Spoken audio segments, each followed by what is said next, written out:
ఇప్పుడు మీరు ఎందుకు పెట్టలేకపోయినారు అనేది ఒకటి. ఇంకోటి మనము ఇది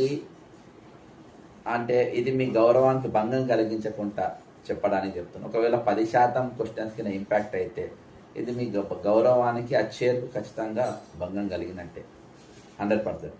ఇంకోటి బట్టి విక్రమార్క గారు ఇప్పుడు నాకు చెప్పిన వాళ్ళంతా 80 మార్క్స్ పైన వచ్చిన వాళ్ళు, అంటే 1:10 1:5 ఇచ్చినా వచ్చే అభ్యర్థులు నాతోని చెప్పాను.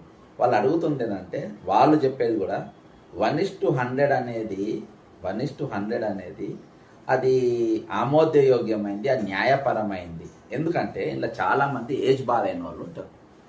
13 సంవత్సరాల తర్వాత ఎగ్జామ్ రాస్తున్నారు. తర్వాత వాళ్ళకి అవకాశం వస్తుందో రాదో. కాబట్టి కొంతమంది విజ్ఞులకు నేను విజ్ఞప్తి చేస్తున్నాను.